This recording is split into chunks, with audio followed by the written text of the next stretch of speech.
welcome to the Hearthstone Complaint Department podcast. Hope you are not sodium intolerant. Here are your hosts, Jay and Nick. Take it away, boys. Welcome to the Hearthstone Complaint Department, where we do a deep dive on the saltiest takes about Hearthstone, past, present, and future. This is not an I Hate Hearthstone show, but we are here to talk about all the things that drive people bonkers about the game, unpack them, and see how we can turn those smiles upside down.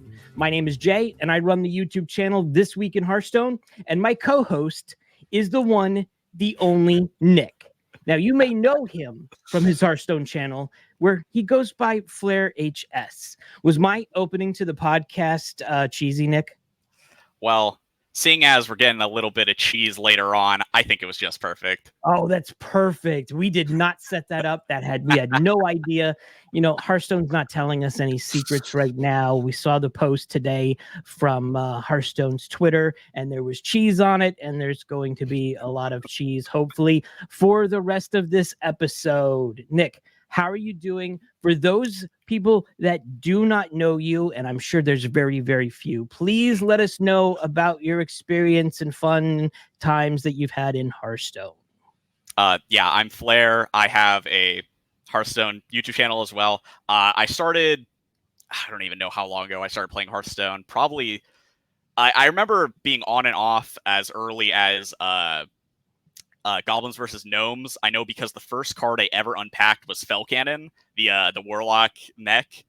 I remember that card very vividly.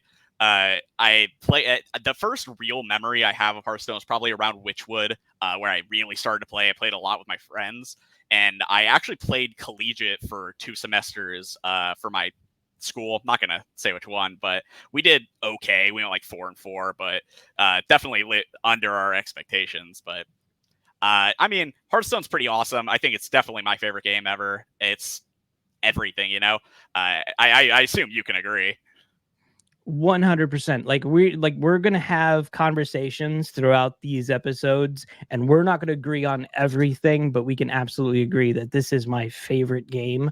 I like this so much. I got all my family playing it. I've got all my friends. I made a YouTube channel about this. I talk about this every week. Speaking of every week, I also want to sit there and say every episode we're going to talk to see how Hearthstone has been for us during the week. Are we having a good time? Are we having an absolutely busted time? Can we not buy a win of this game? How has your week been for Hearthstone? I'm gonna be honest. I haven't played that much this week. I think I played maybe last Monday and then not really until today. I've been playing a lot of Druid though. Treant Druid. I don't know if you're familiar with the KVLT deck in Wild. It's really strong. You can get a board full of 6/6s on turn 3 pretty consistently, and it's incredibly fun. But I was playing Reno Druid earlier today, and I don't know if I'm bad at it or if Corbett is lying, but I felt terrible playing that deck. I have not played Reno in Wild, but Reno to me is super fun. For me this week, I've been focused on Battlegrounds. I realized that I walked into Battlegrounds, and you know how you have the 3 saved quests or what have you every week. I walked in there with like 12 of them this week. I'm like, okay, I don't remember the last time I played Battlegrounds, so I spent a lot of time working on that, trying to shave off as many of those as possible, which is cool because this week we're getting the new Battlegrounds buddies being introduced. And then also I think I've had quite a bit of fun playing hand buff Death Knight. Hand buff is my favorite archetype of all time. And I really like how this one, it's a little cheating kind of. You make it really easy to have your minions in hand +7/+7. So it's pretty cool, and I'm a fan of that one. I actually really like buddies. This is just a little thing. I actually really like buddies. Every time I've ever played Battlegrounds, there's only when buddies are around because something about them just feels really good. You know what I mean? Yeah, absolutely. I'm trying to remember. So there's quests, there's buddies, and then there was another one I don't remember right off the top of my head. There was anomalies like how we hadn't constructed. Exactly. And then there was Darkmoon Fair prizes. That one was weird. Yeah, I think that buddies and this new one now with the spells, I think this is the easiest for me. We had quests. Quests were a little difficult, but what happens with me is I'll go and I'll get to like 3, 4,000, 5,000 MMR, switch things up, and then I'll just tank it for the entire time because it just takes me so long to learn it. And then when I finally get good and I finally know what I'm doing and I know the comps and what have you, it just I'm totally done because they're changing the mode again. Yeah. Yeah, Battlegrounds feels a little like they change it a little too often, in my opinion, because they change it more often than we get expansions, right? Yeah, I think it's right in between expansions they change it. Yeah. So it's like they're I think so. I could be a little bit wrong on that, but I'm pretty sure it adjusts that way. The cool thing is there's always something new. Like, oh, for sure. I don't like the fact that no, I like the fact, excuse me. I like the fact that we go through and, you can stop playing for 3 or 4 months and then come back and something's different. Not like, oh, it's the same old thing, same old thing. It never gets stale. The compositions you worked on and the combos that you're working on and the adjustments between the tribes. 1 minute it's this way and then 3 months later it's that way. Yeah, it's not going to seem stale to me, and I love what they're doing. It's kind of funny too as we're talking about this. It sounds like for a Hearthstone podcast that's called The Complaints Department, we don't have a lot of bad things to say about Hearthstone. I can do it. I can do it all day. All right, so let's get into it right now. The first topic that we want to talk about for this first episode of our new podcast is going to talk about what we kind of started mentioning early. Reno. Is Reno a problem? So when I go onto social media and I go onto Reddit, when I rarely go onto Reddit or what have you, I'm noticing that everybody says Reno needs to be banned. Get rid of Reno. Reno is the worst thing that's ever happened to this game recently. And it's making me think, is Reno a terrible card or a terrible group of cards? Because we've had throughout the years several different versions of Reno. They do, yes, different things, but it's on the same kind of grouping of what it does. So I'm seeing like, is it just this one? Or is it something different than that? So I wanted to sit there and talk about these cards, which ones were good, which ones are bad. Are they broken as this one is? And let's just unpack it. So for the first one that we're going to talk about, of course, is the card that came out in the League of Explorers. It was the 6-mana 4/6 Reno Jackson. And the battle cry was, if your deck has no duplicates, fully heal your hero. I think for this specific card at that specific time when it came out and was in standard was broken. What do you think? Yeah, I don't remember much of this era if I had played it much at all, because like I said, I was a little on and off in this period, but especially once you had what's it called, Mean Streets of Gadgetzan roll around, and then you had like Priest and Warlock and Mage get the Kazakis, Reno really took off. From what I remember, like, because I remember people talking about Reno when it first came out, and like, I know people thought it was interesting, but I think a lot of people thought it was just going to be not that great, because like in Magic, that's where Highlander, the term, comes from, right? Magic. Yeah, I remember my friends that played Magic, they had talked about like Highlander decks, and they weren't really that big on Reno at the time, like if you had ever talked to them about it. So that's my little about when it came out. Of course, right as Mean Streets came out, there's no arguing that Reno was incredibly powerful.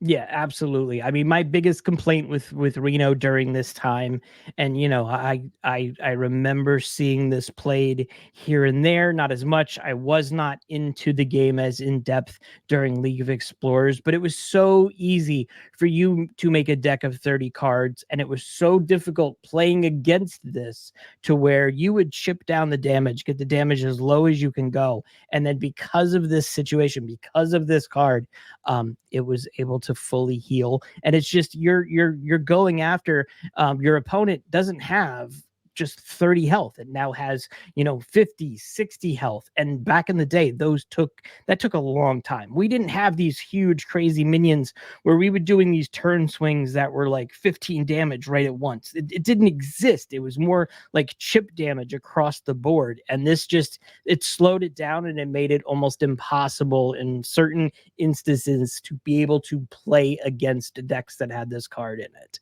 I think we're in the same agreement here. Do you think that this had anything in Wild whatsoever, or any problems in Wild? So yeah, Reno has been good in Wild based for most of its existence. Obviously, there have been stints where like Reno decks aren't great. Like before Showdown in the Badlands, Reno decks were struggling pretty significantly, but I mean, after Badlands comes out, all these classes get their really powerful Highlander cards, except Demon Hunter, but, and it comes back full force. You have, like, Shutter Shaman running Reno. You have Reno Druid really dominating the meta. And, of course, they're running Reno Jackson. Nowadays, I'm going to say it, I don't think Reno is that great of a card. A lot of the time, it is 6 mana, 4/6, do nothing. Like, if you're playing Reno Priest, Reno Hunter especially, it's almost always a 6 mana 4/6 do nothing, because it's either not helping you in aggro matchups because it's 6 mana, or if you're playing in any deck where you can get to 6 mana, it actually just doesn't do anything. Okay. Like Reno Priest is very like Reno Priest is not good into hyper aggro, and it hasn't been for a long time, especially since you started running shadow-only spells with Benedictus. Yeah, you can ping down a minion, but if your opponent is playing Treasure Distributor, Patches, 2 Brigands on turn 1, you're probably going to lose the game. So it just doesn't matter. Yeah, Reno just doesn't make much of a difference. A lot of people like to still run Reno, but I'm a big fan for cutting Reno from Reno Priest. And then in Hunter, I think as far back as Festival of Legends, you shouldn't have been running Reno Jackson. No, I get it. Okay, let's go in further down the road. The version 2 of Reno, the amazing Reno, out from Galakrond's Awakening, and this was a 10 mana hero card, and it's make all minions disappear, poof. The biggest thing that I remember with this is because this really didn't have any effect like the game did not have any effect like this until this card came out. And this removed a lot of your opponent's counterplays. So as an example, if your opponent had death rattles across the board and they needed it for those crazy combos, it was gone, because it wasn't like killing these minions, it was just making them disappear. And I think that there was a lot of complaints during this time that, hey, this is not fun to play against. And listen, there's 2 ways of looking at this for every card that comes out. There's playing with the card and playing against the card. And I feel for the devs of the game, because yeah, I'm okay playing busted things, but do I want busted things played on my side? That's the big thing. What do you feel on this card? I think Amazing Reno, like as a battle cry, was relatively fair. It's 10 mana, so like compared to like Twisting Nether, which was 8 mana, it can have that upgrade of silencing at the same time. You eventually got like Plague of Death in I think that's from Old Doom actually. So it's like right before, but Amazing Reno is like this big, like powerful legendary. Then you play it, and then it casts Fireball at your own face and you die. And I mean, yeah, it's annoying to lose your death rattles to this card, but it actually made you lose games if you played it. That's because true. Of the hero power. Like, games you should not be able to lose, you would lose because of Amazing Reno. No, that's true. Did this ever have any additional play in Wild at any point in time? You ran this in Reno Mage for a long time. It wasn't amazing, but you would run it. It's more just Reno Mage didn't really exist outside of like when Luna's Pocket Galaxy kind of worked. Like the deck hasn't really worked since that. It's like I'm saying, it's just a lose the game card. Like it feels so powerful. You play it on turn 10, you clear your opponent's entire board, and then you cast Doom the next turn and draw 20 cards. Like it's just not. It just wasn't. Like sure, people can say, oh, it was playable in a deck, but that doesn't make it anything more than like a 30th card in my opinion. Okay, so this was something that you could play, but it had a major downside, so it wouldn't be overpowered. Okay, Let's Yeah. go into the third iteration of Reno. This was out in Saviors of Uldum, and this was Reno the Relicologist, and their battle cry was, if your deck has no duplicates, deal 10 damage randomly split among all enemy minions. Now, this was a mage card too. The other one was a mage card, but this one, to me, it was useful, but it wasn't impactful.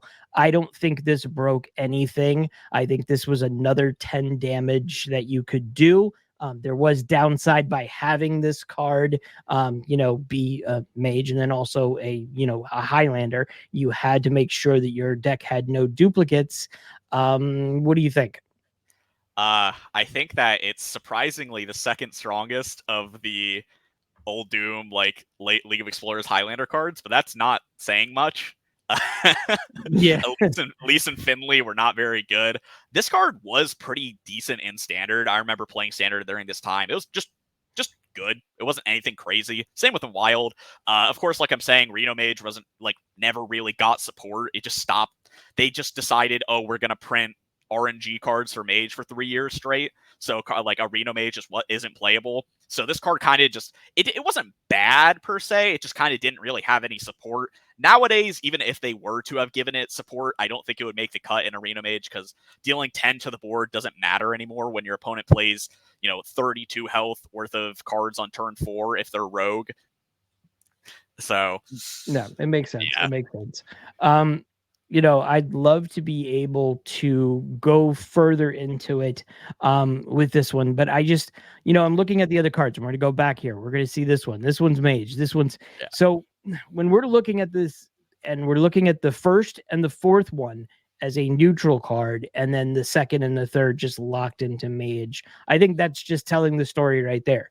I don't feel like we could sit there and say for this grouping that, oh yeah, Reno was terrible. Not everybody could play this one, Yeah. I think where we're going to go and we're going to talk about version 4 right now. We're going to talk about Lone Ranger. Just came out in Showdown in the Badlands, and this one has been a large voice of contention.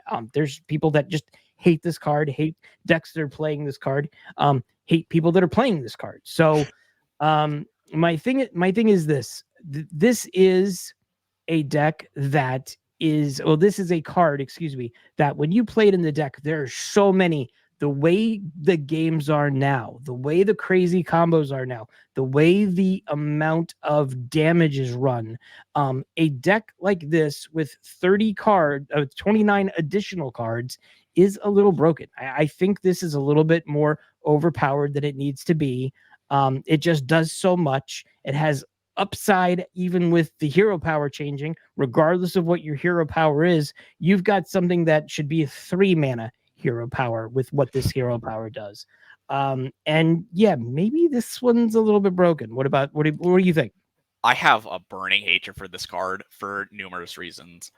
When it came into Wild, it completely warped the meta towards Reno Shaman, Reno Druid, and those decks are high skill, but they're fine, I guess. My real hatred for this card is the text that says if your deck started with no duplicates, because we had a precedent for years that shuffle cards turned off Reno cards, and that was fine, and then you print Helia. Helia permanently shuts off these Highlander cards, and that was terrible idea, terrible design. I'm going to be honest with you.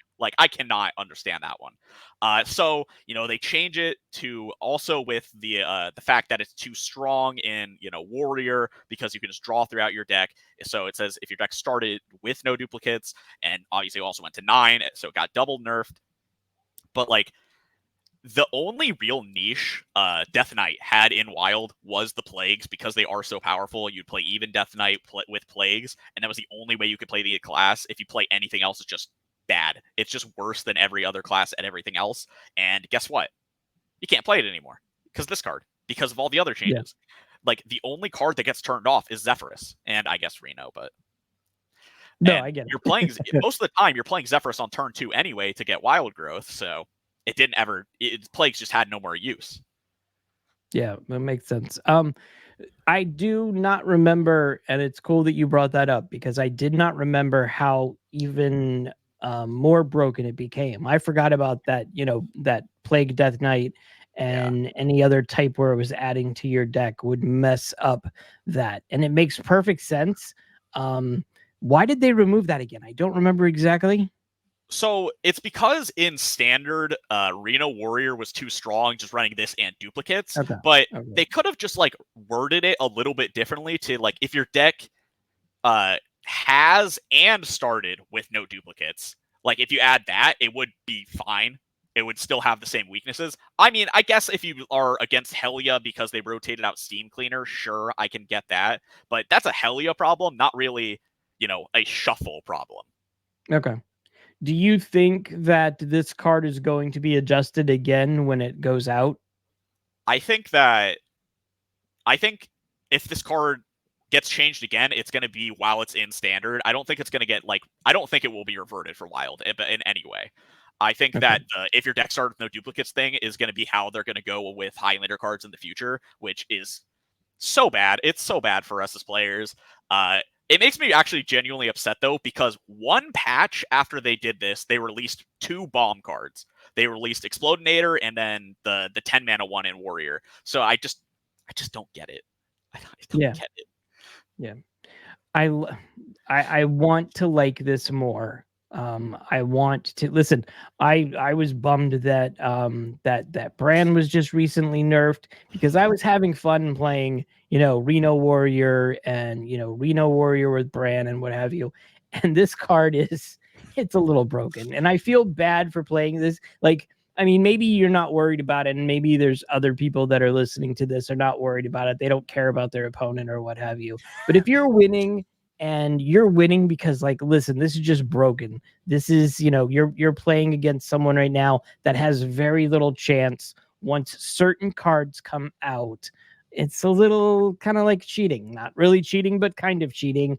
And I'm not a fan with it. I think that it needs some, I'm hoping that new expansions remember these past mistakes. I don't feel in certain indications that, version 4, this Reno Lone Ranger should have been included. Maybe with this set. Maybe it was just not the right set. Oh, I also want to bring up, for anyone that doesn't know, when you play Shutterwalk, it also repeats this effect. So you can just lock your opponent out of the entire game with this, and that was the way that Shutterwalk won. You transitioned away from like Astalor, which was the really powerful way to do it before, because it would repeat the upgrade at 10 mana to do damage. Now you just summon your Shutters. You have like your Murloc Grofin nowadays, and you have your Lotheb, your Boom Pistol Bully, and your Reno to make it so your opponent literally can't play cards, and then you beat them down from that point on for the rest of the game because they're just locked out of playing cards for the rest of the game. And that's like that's just like one of the most unfun matchups in the entire game. Any kind of slow deck versus Shutterwalk Shaman, it's actually it's unreal. Like if they can get this out or get that out. Yeah, that's why I really don't play Wild as much, just because of the whole Shutterwalk thing. That's really the reason why. I was like going through, and I'll play a game here and there, maybe to finish quests or what have you. But as soon as Shutterwalk became more prevalent in Wild, I stopped. I was like, nope, I'm not going back there. So we'll see what happens. We'll see if any other ones come in. Some people say that, Gen and Baku, when they were going into Wild, they broke stuff, but maybe we'll be seeing some of these cards again. Who knows? They tried to do that with the Shutterwalk adjacent card that just came out with Whizbang's Workshop. Thank goodness it didn't do all the craziness that Shutterwalk did. All right. What I'd like to do is I'd like to talk about, for a minute here, Whizbang's Workshop. And we're talking about a card from it. It's the most recent expansion. We're about to hear the information about the new expansion, not the mini set, but the thing I want to make sure that everybody knows is, there's a cycle in these expansions. There's hey, everybody's playing it. This is the mode. This is top of the food chain. And as it goes through the weeks until the mini set, you'll start to see a downtrend, and you'll start to see people saying, okay, I'm bored. And then the mini set comes out and it spikes back up, maybe not as much as the original expansion was released, and then it starts going lower. And then you'll hear now, again, if you go on social media, if you hear some of the complaints throughout the internet right now, they're like, hey, I'm bored. It's the same old stuff. Hurry up with the expansion. And I would think that the length of how much complaints start happening, how quickly they start happening, would be an indicator that the expansion was not that great. Now, I like the expansion. Whizbang Workshop was fun and flavorful, or what have you. So what I'm thinking of in terms of user sentiment, in terms of a board scale or what have you, or being like, bored of playing the same decks, do we think that Whizbang's Workshop was a bust? Did it go to the, hey, I'm bored scale much faster than other expansions? Now, Team 5 is not going to give us the data on this. And, looking at other data like through like Firestone or HS Deck Tracker, it's not 100% accurate because it's only, a subsection of the patch. But if you go on right now within 3 minutes on social media, any one of the social media networks, they will say I'm bored. You'll see an I'm bored on there, or you listen to someone. It's just all over the place. Do you feel, Nick, that Whizbangs hit this I'm bored stage sooner than other expansions recently posted? I think for Wild, it kind of did like exponentially sooner than you would expect, not because the expansion wasn't that great, but more just nothing changed when the expansion dropped. And like no new decks really came out. Like usually there's at least one new deck that comes when the expansion comes out. A lot of decks that people are really dislike kind of got better. But I say, but you have to understand that on May 1st of this year, we figured out Huron Hunter, and that like changed everything for Wild. It's a like actual new deck archetype that we've never seen before. It's cool, I'll admit, but a lot of people don't like it. It's definitely was flavor of the month, and a lot of people hated playing against it because of that. But now that it's settled down, it's like got like a 1% play rate. It's a strong deck. I think that part of the issue with Wild and like being bored is that there's just actually nothing new. And when you have a completely new archetype like this that finally gets formed, it becomes a lot more interesting for a lot of players. And you have a lot more interesting deck building restrictions because you have to play around another powerful deck. So like, in my opinion, I think that was fun, having a new deck to play around when you're building like these control decks, especially, knowing what to tech, knowing how to play around things is interesting. But a lot of Joe Schmoes don't really like actually playing the game. They like, oh, I'm playing this big Timmy card. I like, playing my really bad combo rather than, okay, I have to actually think about what decks I'm going to be playing against, think about how I can get better, those kind of things. You know what I mean? Yeah, no, absolutely. And I see those because that's prevalent. And I say to them, whether you're playing Wild, whether you're playing Standard, whether you're playing Battlegrounds, you're not playing a single player game. This is not God of War 3. This is not, you're playing against other individuals or a group of individuals. If you're playing Battlegrounds, there has to be a give and take. And I mentioned it before, like, when we're talking about this card game, yes, is it fun to play with? And is it fun to play against? So all of these have to, mean something and have to do something. In terms of Standard, I think, and listen, I've only been doing Hearthstone content creation for I'm on my second year now. I've been keeping a closer eye on this than I was as just a casual fan that played Hearthstone every day because I love the game or what have you. I'm digging into this. And I think the past two, maybe the past three expansions, the I'm bored phase came up a lot faster, and it's been a lot longer between expansion cadence. I don't know. I'd love to hear other people's opinions from this. I want to feel, because I'm seeing the comments, and I'm sure you're seeing your channels. You're seeing the I'm bored, absolutely, right? Yeah. I actually think a big part of it is the lack of direction for a lot of popular classes. Like I brought up Mage earlier. Mage is like, I don't know what they were doing with this class for these last few years. It's so unplayable garbage.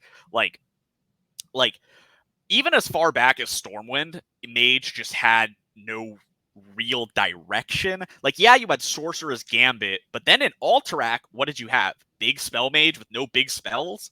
Then in Sunken City, what did you have? Mech Mage, a one expansion archetype? And then that's the thing, is they keep doing these one expansion archetypes that have no support later on, so that when those archetypes get nerfed, like say Sludge Warlock, then Warlock just didn't get an expansion. Basically, it just didn't get Showdown in the Badlands because both of the archetypes of that expansion, Excavate and Sludge, got nerfed severely. So it just didn't get an expansion. Demon Hunter is the most egregious of this because Demon Hunter has horrible cards, and then they get one really powerful card, like say the Deadeye Sharpshooter for Naga Demon Hunter. That card gets nerfed. You didn't get an expansion if you're a Demon Hunter player, like at all.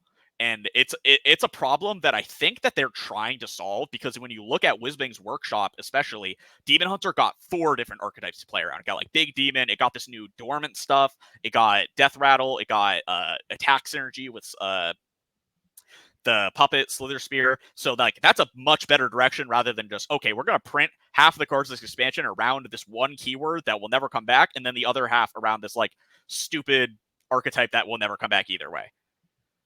Now, I have a question here. We're going to dig in for this a little bit, and this was not planned or prepared, but this is a good conversation here.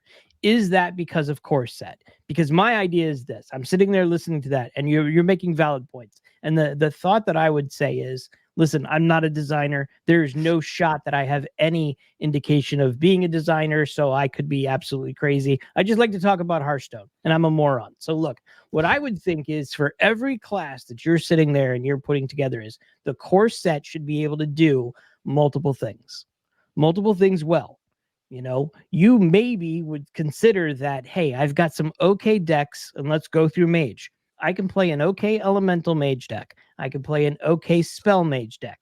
I could play an okay, Fire Mage or Ice Mage, whatever tribe you want to deal with. And then the sets start building those out to make those stronger. And it should be multiples. Maybe they shouldn't be trying to make one archetype per expansion. Maybe it should be just, hey, here's the core, and then here's the pieces that could fit to make, hey, maybe this is a good one, this is a good one. Because you'll see, yes, there are core cards in the expansions, in the decks that are being played right now, but it's not like it's 50%. Some of these have 3 in there. And maybe that's the situation. Maybe the situation is, you're putting too many of the new ones in there, and that's where the identity goes away. If there's too many new expansion cards and they don't have a direction, and the core cards that are supposed to make Mage or whatever the class that you're talking about, the core of the deck, I don't know. Unpack it with me. Tell me how dumb I am.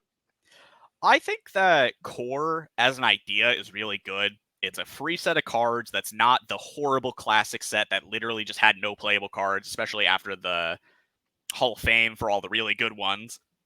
So that you can actually like put back new like old fan favorite cards, put cards in that will support future archetypes that are going to be printed, or like just powerful new cards like say Selective Reader, right? That was a new card from the core set for Hunter, and it's a staple of the class. I think that core should be used to tell us as players, hey, this is like, say, we put Dragonbane, right? We put Dragonbane in the core set. In the same expansion, we put Wizbang's Workshop. And then Sing Along Buddy comes out, Hero Power Hunter. That's what I would think, right? Sing Along Buddy comes out, Dragonbane is in core set for Hunter. I would think, okay, sometime in this year, we're going to get Hero Power Hunter support. And it's probably going to be, I would assume that they would try and make it pretty decent, right? But the way that it's kind of been working is that they put these cards in with no thought on if they'll actually be used. Like, say, actually, I don't know how many examples off the top of my head, but say they were to put say they were to bring back King Krush to the core set, right? They put King Krush back in the core set, and then they don't print a single big Beast Hunter card. So what was the point of King Krush being there over any other legendary? You're not going to just play King Krush in your deck because it's King Krush, right? King Krush is a bad card. Like, The only times King Crush has been good is when you can cheat it out for 7 mana or cheaper, or you can summon 2 copies of it at the same time, and you can make it an 11/11, so you can go face, or 10/10, sorry, so you can go face. But the way that a lot of these core sets are for these classes is just like, oh, here's some like generic kind of in theme for the class cards. You're never actually going to be playing any of these, you know?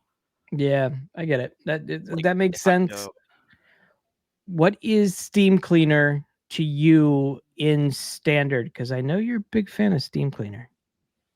I think, like, what do you mean? So, as an example, Steam Cleaner to me, I'm loving that in Hero Power Druid. I can't think of another one that I would use that in. What other decks would you use Steam Cleaner as? And I'm only asking you that because I'm just a fan of what other people are playing and what have you. But I've never tried it in anything other than Druid. I'm a little confused with me because I thought Steam Cleaner rotated. It was from Nathria, right? Yeah, I'm not. You see, I'm not even talking about Steam Cleaner. I'm talking about Sing Along Buddy. But I knew that. Oh, okay. See? Oh, I love Sing Along Buddy so much. I'm okay. just an idiot. I can go down the list so. and tell you everything Sing Along Buddy can do in Wild. Sing Along Buddy. Let's talk about it. It's great in Even Death Knight because it generates you a lot of corpses. It lets you fight for board super efficiently. You started running Knife Juggler again in Even Death Knight, even though you hadn't done it for a while because of the pings from it. Druid, oh my gosh. Druid benefits from Sing Along Buddy the most of any class because even Druid went from completely unplayable garbage to now being an OTK deck that has incredible tempo against other combo decks. And it's unreal what you can do with this deck. If you run certain cards, you can make it a high score deck, is what I like to call it, where you can get like up to like 150 attack if you play perfectly throughout the entire game. It is so much fun. And then for like Hunter, it benefits giving you things like your Furious Fellwing, which costs 0 mana because you're only spending the 1 mana on the hero power, so you can actually play aggressively in Even Hunter for the first time probably since it came out, or at least since Phase Stalker came out, because even Hunter just has terrible burn. It's unreal if you actually look through the burn cards in Hunter, comparing it to like Priest or even Rogue, Warlock, almost every other class. Hunter is just underpowered in terms of burn. So Sing Along Buddy finally lets you actually deal damage. Shocking.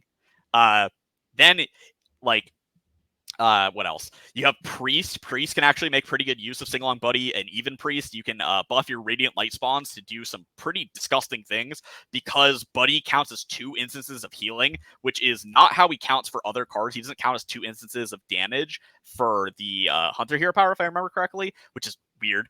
And then for some reason, and even like for Mage, Sing Along Buddy doesn't trigger from the Spirit of the Dragonhawk. No reason why it shouldn't. It makes no sense. So like if you shoot, you know Spirit of the Dragonhawk from Raskan's Rumble. I think so, yeah. Yeah, it's like your hero power also targets adjacent minions. So if you're firing your hero power again, it should target again. I've talked to Hat about these things, so either the dev team thinks it's not a bug, which it should be. There's no way that that's the correct interaction. That doesn't make sense, right? It should be. It doesn't make sense. Okay, but the spiciest thing is that this is another bug, but I was trying, is that Poison Blade, the card from TGT, is the terrible 4 mana epic card that whenever you hero power, it gains +1 attack. Yeah. So they buffed it to 2 mana in Caverns of Time. So I'm like, okay, wait. The exact wording of the card is, instead of replacing, gain +1 attack, right? So you're from the weapon. So in theory, Sing Along Buddy should work with the card, but for some reason it doesn't. All that it's happening is it's getting replaced. Here, let me find out the exact wording of this card. Yeah, your hero power gives this +1 attack instead of replacing it. So Sing Along Buddy should also give it an extra attack, right? So you should be able to get a large Poison Blade with Sing Along Buddy and Garrison Commander, but it doesn't work. And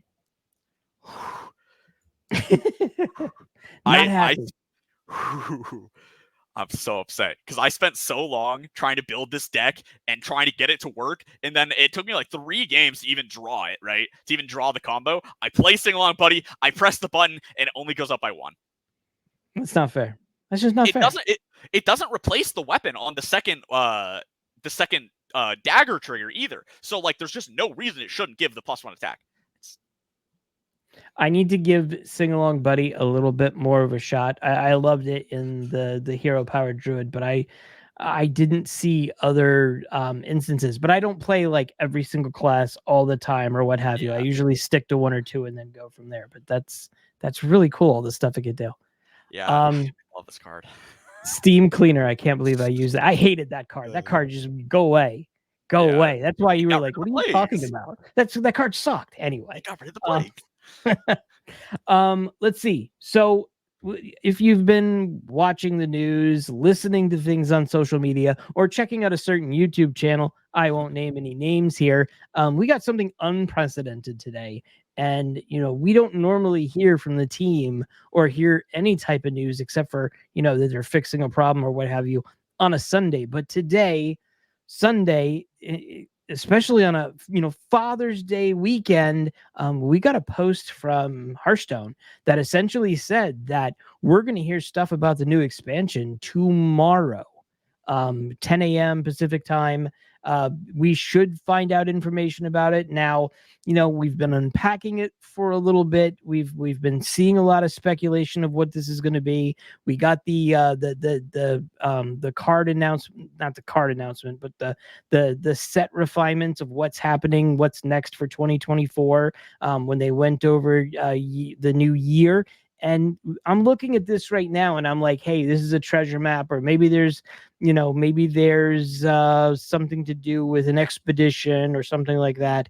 And I don't know anymore. What do you think? Okay, here's the breakdown. That's a seashell and a palm tree. This is on a beach. That's a whirlpool beach. We're going to Booty Bay Beach, baby, and it's going to be all pirates, and the standard's going to suffer for treasure distributor like we have suffered. Ah! I think that we're going to have something vacation related. Why would you want to be on a vacation for Booty Bay in Azeroth? We're thinking of all the places you could be. And the reason I'm thinking that it's the vacation is because, listen, if you've been following social media, and I'm going to say that so many times, the rest of this podcast, all the podcast episodes, we're going to talk about the social media sentiment. Did you see who was there doing something or filming something or doing something that seems like it would be for the new expansion? It was couples. It's vacation themed. Yeah, Hat also tweeted that he was in HQ a few days ago. So something's going on. Maybe that hat in the background. You see that green hat? You never know. That's true. Wouldn't that be great? I'm still so confused by the cheese wheel, because like, what could that possibly be? I know a little bit about Warcraft lore. I'm not too big on it, but I'm just so confused by this cheese wheel. Is it Cheesemonger coming back to dominate the standard meta again? There is something else that was released. I don't want to go too far into spoiler territories because I really like seeing what they're doing. And I don't want to be one of those to where like, oh yeah, we know all the spoilers, but there is someone that put their resume out there, a voiceover artist that put their resume out there. And if you look at the card names of some of the cards that they did the voiceover for, it sounds related. It definitely sounds related to cheese. You'll have to do some digging, but it's all over Reddit or what have you. But I just don't understand. Like, listen, if we're talking about vacations, and I'm not saying we're talking about vacations, I'm just saying is, why would 2 couples go on to an expedition? They're going on vacation. That's what the passport is there. That's what the hat is there.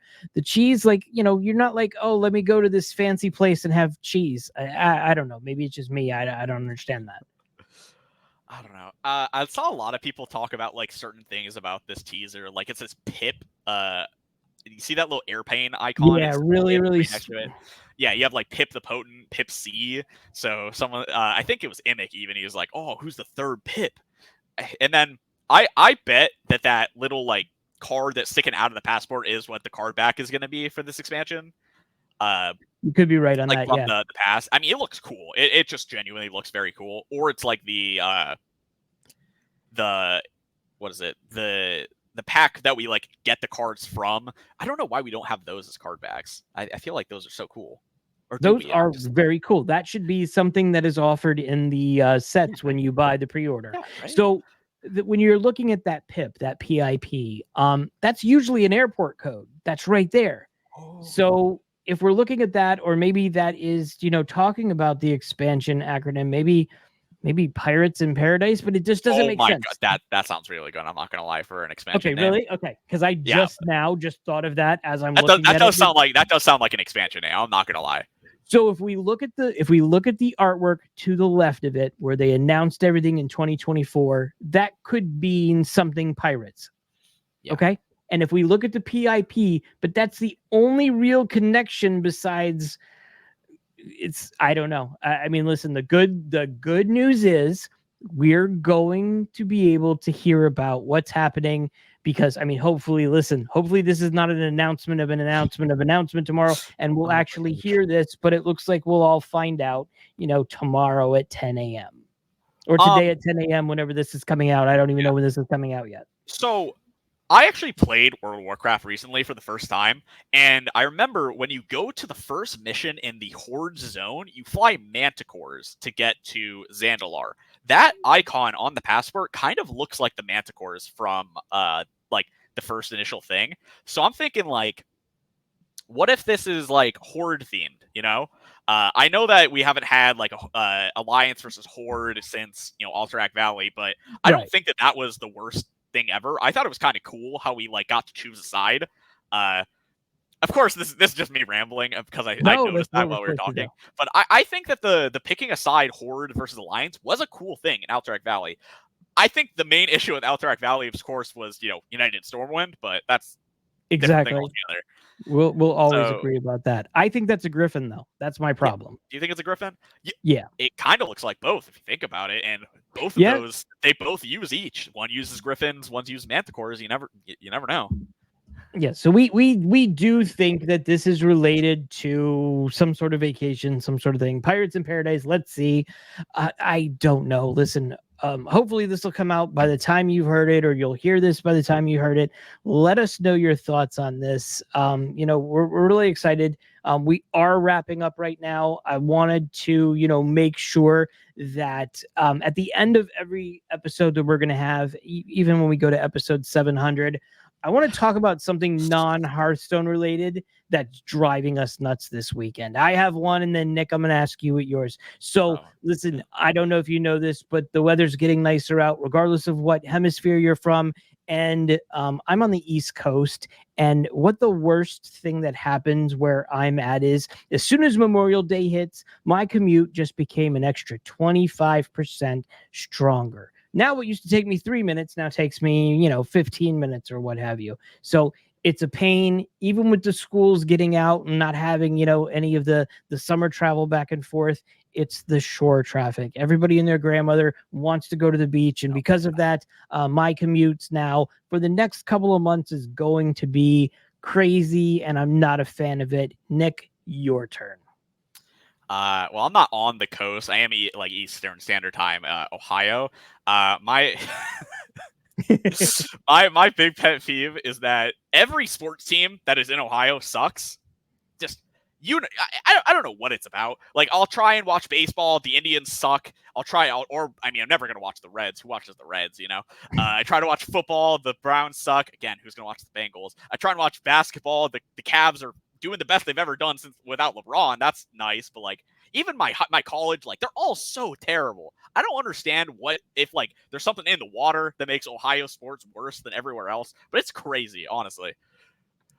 There has to be good teams, so there can be bad teams, and there has to be bad teams, so they're good. Yeah. It's the entire yin and yang of everything that's in this world, or whatever. Yeah, I don't know what I'm talking about. That sucks.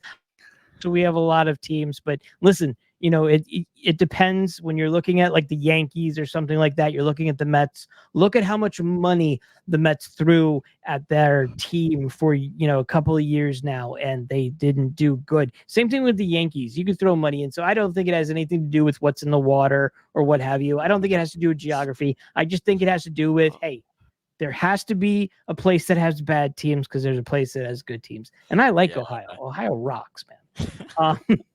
Okay, so that is it for this episode of the Hearthstone Complaints Department. I want to thank everybody for listening.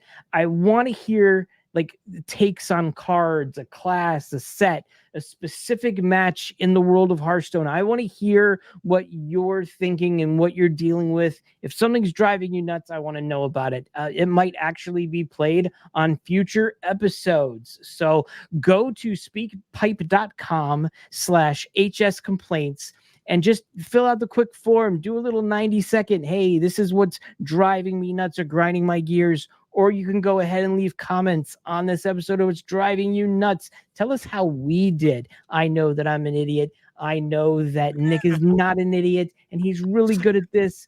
I'm really excited to be doing this. I never thought I would be doing a Hearthstone podcast, let alone a Hearthstone episode. It's crazy that we're doing all this. And listen, I've talked too much. Nick, tell us where we can find you if it's not here at the Hearthstone Complaints Department.